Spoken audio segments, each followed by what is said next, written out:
이동의 촉 시간입니다. 오늘의 촉 가이드는 박지희 아나운서입니다. 어서 오십시오. 네, 안녕하세요. 박지희입니다. 박 아나운서는 그동안 TV 뉴스 등등을 주로 하셨잖아요. 네, 예. 네. 라디오 해보니까 어떻습니까? 라디오만의 매력이 있던가요? 네, 뭔가 이게 그 TV랑은 다르게 좀 더 따뜻한 느낌이고 약간 힐링되는 그런 느낌이 예. 있네요. 네. 그 클로즈업을 안 해서 그런 거 아닐까요? 좀 더 카메라로? 편안하게 예. 부담 없이 예. 방송에 임할 수 있어서 좋습니다. 네. 예. 박지희 아나운서 한 주 쉬었었는데 박지희 아나운서를 응원하는 분들이 많이 팟빵 댓글 또 유튜브 댓글로 많이 계시네요. 자, 오늘도 수고해 주시고 오늘 그러면 어떤 주제로 이야기해 볼까요? 네, 일단은 뭐 노무현 전 대통령 서거 12주기였습니다. 네. 지난 주말이. 그래서 이제 어제 김해 봉하마을로 대선 주자들이 총집결을 했잖아요. 예. 그래서 이와 관련해서 그 행보를 좀 짚어보고 분석을 해보면 좋을 것 같은데 일단 이재명 지사 같은 경우에는 노 전 대통령의 사위죠. 이 곽상한 변호사와 함께 미리 참배를 했고 다 같이 이제 뭐 노무현 정신을 잇겠다 이렇게 한 목소리를 내긴 했지만 메시지는 조금씩 달랐습니다. 뭐 예. 이재명, 이낙연, 정세균, 이광재, 김두관 어떻게 보셨어요? 일단 노 전 대통령 서거 12주기를 맞아서 내놓은 메시지니까 여기서 뭐 논란이 되거나 논쟁이 될 만한 메시지는 얘기는 안 했을 거 아닙니까? 그래서 쉽게 말하면 교과서적인 하나만한 대답을 다 했다. 네. 근데 조금만 한 발 더 들어가서 보면은 이 메시지는 대중들에게 보내는 메시지는 조금 달랐다고 보이거든요. 빅3만 한번 살펴볼까요? 네. 이재명 지사가 공정한 세상 만들겠다고 했지 않습니까? 그럼 반대로 얘기하면 지금은 공정한 세상이 아닌가? 이렇게 생각할 수 있죠. 이게 지난 재보궐 선거의 화두가 공정이었는데 결국은 민주당이 참패를 했습니다. 그렇다면 지금 공정하지 않은 것을 내가 대통령이 되면 공정하게 바꾸겠다.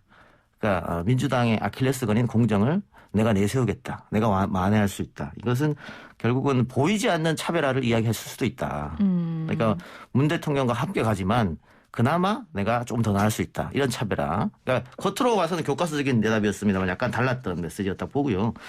정세균 전 총리 같은 경우에는 검찰개혁 완수를 얘기했지 않습니까? 네. 근데 이날뿐만이 아니고 검찰개혁 또 최근 언론개혁까지 함께 얘기하거든요. 이거는 뭐냐면 민주당 지지층들한테 나 좀 봐줘. 이런 어필인 겁니다. 그러니까 민주당 핵심 지지층들은 검찰개혁과 언론개혁이 아직 완수가 안 됐고 그걸 완수하지 못하면 대통령 선거에서 진다. 이런 생각이 있단 말이죠. 그래서 그분들한테 어필하면서 어쨌든 정세균 전 총리가 본선에 나가려면 예선에서 이재명 지사를 이겨야 되잖아요. 그래서 이 지사랑 다르게 나는 검찰개혁과 언론개혁을 완수할 수 있는 후보다 하면서 또 지지자들한테 어필한 점이 있었다. 이렇게 보고요. 이낙연 의원 같은 경우에는 국가 균형 발전을 얘기했는데 이게 이제 노 전 대통령이 정말 하고자 했던 일이었죠. 그래서 뭐 공기업들 지방 이전도 했고 근데 이 정부 들어서 그게 완수되기를 바랬었는데 잘 안 됐으니까 그걸 내가 이어받겠다 하면서 역시 노 전 대통령 지지층에 어필한 면이 없지 않아 있었다. 이렇게 보겠습니다. 네, 그렇습니다. 뭐 지금 이재명 공정한 세상 만들겠다라고 얘기를 했다라고 했고 공정하지 않냐 뭐 이런 뜻을 불러올 수도 있다라고 얘기를 하셨는데 사실 보면은 고 노무현 대통령 하면은 이해찬 전 대표 그리고 예. 한명숙 전 총리가 떠오르잖아요. 예. 근데 이 두 분이 이재명 지사랑 DMZ 포럼에 나란히 등장을 하면서 이 두 사람이 이재명 지사를 공개 지지한 거 아니야? 이렇게 보시는 분들도 많거든요. 예. 이러면 좀 다른 분들이 서운하실 수 있잖아요. 어떻게 보시나요? 이재명 지사가 민주당의 비주류 인사인 거 누구나 아는 것이고 친노 친문 핵심들하고 사이가 좋지 않았다 하는 것도 다들 알잖아요. 네. 아는데 방금 말씀하신 것처럼 친노의 대표 주자라고 하는 이해찬 한명숙 전 총리가 이재명 지사 옆에 쓰면서 그걸 불식시키는 효과가 있는 것이죠. 게다가 또 노사모의 대표 일꾼이라고 할 수 있는 문성근 명계남 씨도 이 지사한테 호의적이란 말이에요. 네. 그런 거 봤을 때는 친문은 모르겠지만 친노라고 불린 사람들은 나를 다 지지한다. 이걸 내비치면서 더 이상 비주류가 아닐 수도 있다. 그리고 그동안 척졌던 친노계하고는 완전 복원됐다 사이가.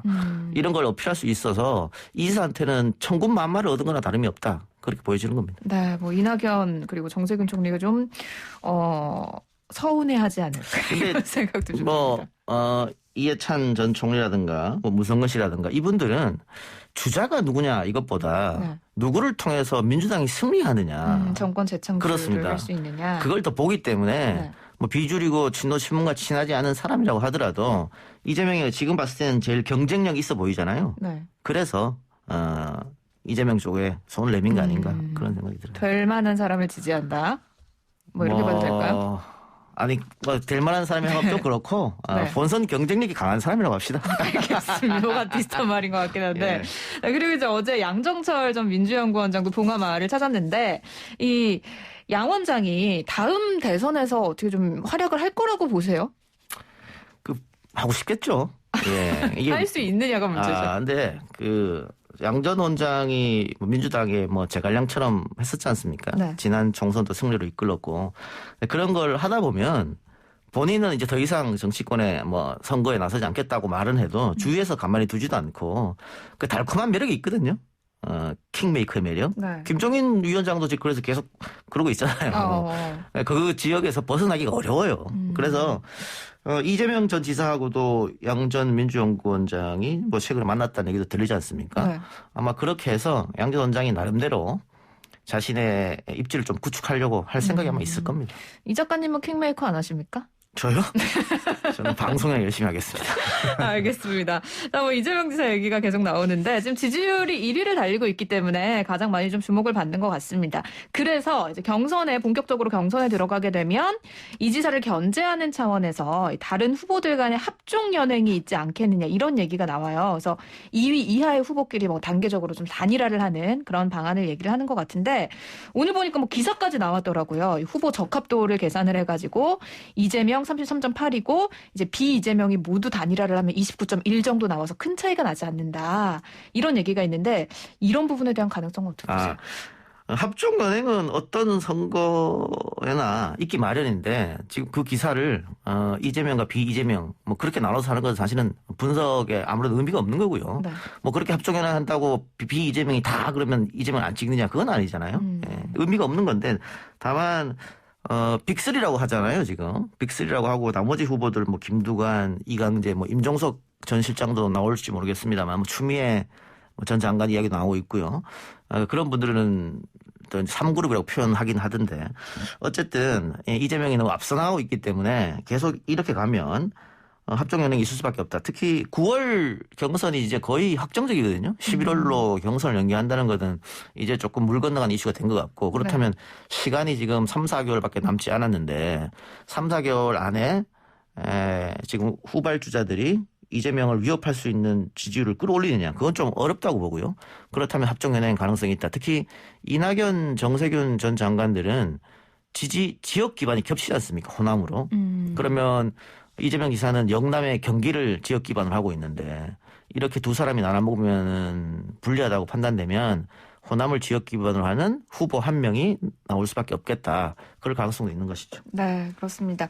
그래서 뭐 지금 이 기사처럼 반 이재명 전선으로 단일화를 했다라고 했을 때 과연 그 모든 표가 이제 뭐 그렇게 뭐 적합도에 나온 수치처럼 합산이 될 것이냐. 이건 그렇지. 두 번째 그럴 수 문제인 없죠. 거고. 그럼요. 예. 그럼 이 지사가 마냥 불리한 게임이 아니다. 그럼요. 이렇게 볼 수 예. 있는 거죠. 이게 뭐 대세론이 굳어지면 아까 뭐 30% 초반 말씀하셨으면 그 대세론이 40, 50도 갈 수 있는 것이거든요. 그러니까 어떻게 어떤 바람이 불어올지는 아무도 모르는 일이니까 마냥 뭐 이 지사한테 불리하다, 또 유리하다 이렇게 볼 수는 없겠죠. 네, 뭐 친 이재명 후보들도 있기 때문에 역규합이 나타날 수 있는 상황도 있고 뭐 그래 지켜보도록 하고 그런데 이제 안철수 국민의당 대표가 이렇게 봉화마을로 간 여권 인사들에 대해서 이런 비판을 했습니다. 노무현 정신을 팔아서 정치적인 이속을 챙기려는 장사꾼의 심보다. 노 전 대통령의 꿈을 망치고 있다. 뭐 눌린 돼지머리가 웃을 일이다. 국민의힘과 뭐 합당을 하던 좀 비슷하게 말씀을 하시는 것 같기도 하고. 일단 야권의 대선 주자로서 좀 세게 말을 해야 존재감이 또 있기 때문에 일부러 좀 이렇게 발언을 하시는 것 같아요. 박지희 아나운서는 왜 이렇게 말했다고 생각하세요? 글쎄요. 안철수 일단은 대표가. 언론의 주목도를 위해서 국민의힘에서도 워낙 이제 센 발언이 많이 나오기 때문에 저는 그렇게 생각이 듭니다. 예, 당연히 뭐 12주기 때 이렇게 말하면 언론이 주목하겠죠. 네. 주목하는데 일단 안철수 국민의당 대표가 조금 강하게 이야기한 것은 언론의 주목도도 있겠습니다만은 친노 친문을 갈라치기 하려는 그런 의도가 좀 엿보여요. 그러니까 노무현과 문재인은 다른 사람이다.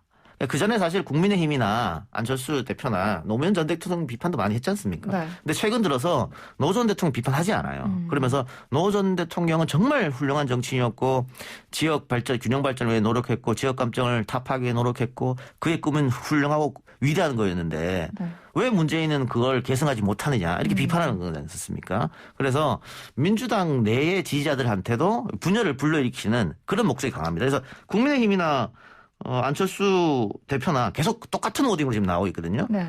노무현은 띄우고 문재인은 의도적으로 상처 주려고 하는. 그래서 다음 대선에도 그런 영향을 좀 미치게 하기 위한 그런 고단수적인 수법이다 이렇게 보입니다. 네, 저도 뭐 그런 기사를 여러 번 본 것 같고 국민의당에서는 노무현 전 대통령이 너무 그립다 그렇죠. 이런 얘기까지 예. 한 것 같은데, 근데 사실 그 노무현 전 대통령이 이제 돌아가시기 전에 예. 굉장히 많은 고통을 받았고 예. 그 중심에 또 지금 국민의힘이나 그렇죠. 그런 세력들이 있었는데 그 부분에 대해서 진정한 사과 없이 이런 얘기를 했을 때 과연 국민들이 이거를 그대로 순수하게 받아들일 것이냐, 이건 또 다른 문제인 예. 것 같아요. 근데 마찬가지 맥락으로 정의당도 노 전 대통령에 대한 굉장히 칭찬을 많이 하고 그립다고 얘기하고 하잖아요. 근데 노무현 정권 시절에 노무현 정권을 가장 혹독하게 비판했던 게 정의당이에요. 네. 뭐 같은 맥락으로 보여져요, 지금 제가 봤을 때. 알겠습니다. 자, 그리고 이제 뭐 야당 얘기 계속해서 좀 이어가 보면은 오세훈 서울시장이 이준석 전 최고위원을 사실상 공개 지지를 했습니다. 여기에 대해서 나경원 전 의원 좀 화가 난 것 같아요. 그런데 제가 그 정무적으로 판단했을 때는 네. 오세훈 서울시장이 이준석 전 최고위원을 공개적으로 지지한 것은 이전 최고한테 많이 났습니다. 아, 그래요? 플러스 알파가 되지 않아요. 왜요? 그러니까 뭐 이거 이름을 이준석이라고 언급만 안 했지 누가 봐도 이준석 지지해달라 그런 오딩이었잖아요. 뭐 유쾌한 반란. 예, 그렇습니다. 이런 얘기였죠. 근데 그 전까지는 이준석의 개인기 혹은 이준석의 인지도 때문에 이렇게 올라갔다라고 많이 판단했어요, 사람들이. 그런데 오 시장이 이렇게 공개적으로 지지하다 보니까 이준석 뒤에 누가 있구나. 오세훈이라든가 유승민이라든가 누가 있구나. 그래서 그네들이 당의 헤게모니를 이준석이란 젊은 정치인을 통해 지고 난 뒤에 자신들이 이준석을 통해서 뭘 하려고 하는구나. 이런 생각이 오 시장이 말하고 난 뒤부터 서서히 아마 생길 겁니다. 아마 나경원 의원 같은 경우에도 그래서 발끈한 것 같은데. 네. 그러니까 유승민하고 이준석이 친하다는 거 누구나 다 아는 거 아니에요? 그리고 나경원 전 의원이 그런 말도 했던 것 같은데 뭐 당대표가 쉬운 사람이 어쩌고 이런 얘기 한 거잖아요. 결국은 나중에 뒤에서 조정하려고 가는 거 아니야? 그 얘기했죠. 예. 이런 이야기를 쓱 흘리면서 국민의힘, 결국은 7대 3이잖아요, 룰이. 네. 그러니까 70 당심을 잡는 사람이 이기는 건데, 민심 30보다는 그 당원들한테 한번 보여주는 거죠. 오세훈과 유승민이 이준석 뒤에 있다. 그러니까 이런 걸 이야기하고 싶어가지고 한 거기 때문에 오 시장이 공개적으로 지지한 것은 이 전 최고한테는 마이너스 될 확률이 좀 있다. 저는 그렇게 보여요. 네, 그렇습니다. 뭐 유승민 전 의원에 대한 이야기는 계속해서 나왔거든요. 그렇죠. 네. 근데 저는 이게 사실 말도 안 된다고 생각이 됐던 게 뭐냐면, 이게 이제 지금 뭐 지지율이 많이 나오는 게 당원들에게 조사를 했다라기보다 일반 국민들의 그렇습니다. 여론인 예. 거잖아요. 그러면은 유승민 전 의원이 과연 일반 국민들의 그런 여론을 끌어올릴 만큼 지지율을 가지고 있느냐, 그것도 아니거든요. 예. 그래서 이거는 약간 좀 무리수가 아닌가, 예. 저는 그런 생각을 그러니까 했습니다. 지금까지 이전 최고가 민심을 많이 받은 것은 진짜 자신의 개인기로 돌파한 거거든요, 지금. 그리고 당돌함 또 당당함, 젊은 인사임에도 불구하고 사선 의원들한테 뭐 맞서서 이야기하는 것들, 그게 신세대적이기도 하고 또 나름 뭐 유쾌하게 보이기도 하고 네. 그런 거에 얻은 건데 오세훈 시장이 이렇게 말함으로 해서 뭔가 음모가 있는 게 아니냐처럼 비춰지기 때문에 저는 마이너스라고 보여지고요. 다만 오늘도 이전 최고가 대구에 내려갔던데 본인도 생각하는 거죠. 지금 70 당심 중에 대부분이 60대 이상의 영남 출신의 당원들입니다. 그러니까 그분들의 마음 잡기 위해서는 대구로 내려갈 수밖에 없다. 근데 과연 그분들 마음을 잡을 수 있겠느냐. 그거는 지금 여론조사 흐름하고 또 다른 문제이기 때문에 조금 지켜봐야 됩니다. 알겠습니다. 근데 어쨌든 뭐 지금 이전 최고위원의 지지율이 30% 넘어가는 굉장히 높게 나가고 그럼요. 있습니다. 이 정도면 그러면 당심도 좀 흔들릴 수 있지 않을까, 이렇게 보는 분들도 저는 계세요. 지금 조금 흔들리고 있다고 봐요. 어. 이게 지난주랑 많이 달라졌다고 하는 건데 지난주 봤을 때 저는 그냥 찻잔 속의 태풍으로 그칠 확률이 높다고 판단했거든요. 그런데 이게 이 바람이 꺾이지 않고 지금 계속 올라가고 있단 말이죠. 이렇게 올라가게 되면 당심도 흔들릴 수밖에 없다. 그러니까 지금 민심에서 너무 많은 지지를 받고 있기 때문에 당원들도 이게 우리 국민들이 생각하는 마음인가? 젊은 사람이 한번 당대표 해보라는 거 이게 흔들릴 수 있기 때문에 이 바람이 언제까지 갈지는 모르겠습니다만 중진들이 아마 이 당을 만들고 처음으로 약간 긴장하고 있지 않을까 그런 생각이 듭니다. 물론 뭐 나경원 전 의원이나 주호영 전 원내대표 같은 경우에는 그러든 말든 결국은 우리 둘의 싸움이다 하고 생각을 하겠습니다.만 네. 선거를 뚜껑을 또 열어봐야 하는 거니까요. 네, 그렇습니다. 또 큰 선거를 지금 앞두고 있기 때문에 어떤 선택을 할지는 정말 국민들의 마음, 당원들의 마음이 어떻게 될지는 지켜봐야 될 것 같은데. 근데 박지 아나운서들이 30대 중반, 초중반이니까 네. 민주당은 이걸 못했잖아요. 네, 그렇죠. 젊은 정치인들이 나와서서 이렇게 판을 흔들고 역동적이고. 근데 국민의힘은 지금 김웅 의원도 그렇고 네. 하고 있지 않습니까? 네. 그걸 어떻게 봐요? 굉장히 그래도 좀 유쾌하게 보이지 않습니까? 저는 굉장히 좋게 보고 예. 있는 게 뭐냐면은 그동안 사실 뭐 꼰대당 이런 얘기가 나올 있었죠. 정도로 예. 좀 그 낡은 이미지가 있었는데 뭐 김웅 의원이나 이준석 전 최고가 당대표 자리에 가게 된다라고 한다면 뭔가 새로운 걸 해낼 것 같은 그런 인상이 딱 오거든요.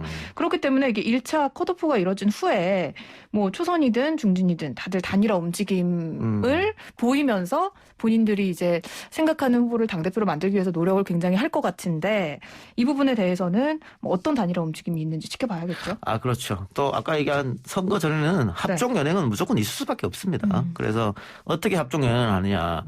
지금 김웅, 나경원, 이준석 다 수도권 출신이잖아요. 근데 주호영만 영남 출신이란 말이죠. 그러면 주호영이 영남표를 몰표를 받게 된다. 그리고 수도권은 3명이 표를 나눠 가진다. 그러면 필패니까 그런 점도 아마 수도권 후보 3명은 그러니까 경선 시간이 다가오면 다가올수록 아마 고민을 할 것이다. 그렇게 보여집니다. 네. 자, 그리고 홍준표 의원의 복당 문제 잠깐 살펴보면은 뭐 이거는 국민의힘의 새 당대표가 좀 나와야 마무리가 될 것 같긴 한데 지난 주말에 또 MBN 나와서 윤석열 전 총장하고 이재명 지사를 동시에 저격을 하셨더라고요. 그래서 뭐 여러 가지 이야기들을 했는데 일단 이 얘기들 윤 전 총장을 향해서는 뭐 날치기 공부로는 안 된다. 뭐 본선도 어려울 것이다. 이런 얘기하고 이재명 지사는 이재명 지사 대선 후보 되면 문 대통령 잠이 안 올 거다. 정치 보복할 거다. 이런 얘기를 막 했습니다. 뭐 이거 노림수가 있을까요? 그럼요. 이게 이제 이재명 또 윤석열 이제 양강 체제를 어느 정도 굳혔잖아요. 그걸 이제 흔들고 싶어 하는 거거든요. 그러면서 양 후보의 아킬레스건이라고 하는 것을 콕 하고 찌른 겁니다. 이재명 지사 같은 경우에는 아까 제가 계속 얘기했습니다만 문재인 대통령하고 지난 경선 때 세게 붙었기 때문에 친문 라인에서 이재명 지사를 싫어해요. 그 싫어하는 게 어느 정도냐면 굉장히 싫어합니다. 굉장히 싫어하면서 이재명이 옛날에 경선에서 그 악화 감정이 있기 때문에 정말 정치 보복할지도 모른다. 근데 같은 당에서 정치 보복이라는 게 말이 안 되잖아요. 네. 그러다 보니까 홍준표 의원도 그 얘기를 한 거거든요. 그래서 아마 두려워할 것이다. 뭐 이렇게 얘기를 하고 있어서 이 지사의 아킬레스건이라고 하는 것을 한번 찔러본 거고, 그다음에 윤석열 전 총장 같은 경우에도 홍준표 의원도 검사 출신 아닙니까? 네. 검사 출신에 이제 정치를 오래 했기 때문에 정무적 판단도 갖췄죠. 근데 윤석열 전 총장은 정무적 판단이 안 돼요. 평생 공무원만 했고 본인 스스로 청문회 때 자신은 정무적 판단이 안 되는 사람이라고 얘기했잖아요. 그러면 같은 검사 출신으로서 법을 잘 알고 거기다가 홍준표는 정무적 판단이라는 걸 갖고 있는데 만일 같은 당에서 부딪히면 누가 이길까요? 이거는 많은 사람들이 예상하는 거예요.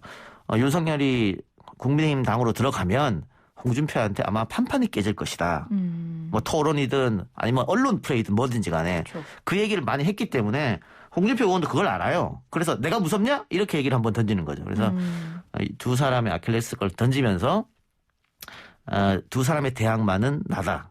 그러니까 지금 다른 후보들 있지 않습니까? 뭐 유승민이라든가 뭐 원희룡이라든가 이런 분들. 근데 그런 분들 지지율 안 나오잖아요. 네. 그나마 홍준표 의원이 양강 이후로 3위로 지금 하고 있으니까 나머지 사람들의 몰표도 내가 한번 받아보겠다. 그래서 빅3 체제로 한번 가야 되겠다. 그런 생각을 하고 있는 것 같은데 어쨌든 홍준표 의원이 지금보다 힘을 더 받으려면 당내로 복당해야 되는데 그거는 박지희 씨 말처럼 차기 지도부가 결정이 돼야 나오는 문제이기 때문에 홍준표 의원 복당 문제는 6월, 7월로 넘어갈 수밖에 없다. 그렇게 보입니다. 그렇습니다. 그리고 뭐 이제 지금 최재형 감사원장 이야기가 계속 나오고 있는 것 같은데 이 전략은 어떻게 보시는지 간단하게만 얘기를 좀 해주시면서 마무리를 할까요? 뭐 김동연 전 총리 이야기도 나오고 최재형 감사원장 얘기도 나오는데 김동연 뭐 전 총리 같은 경우에 경제부총리죠.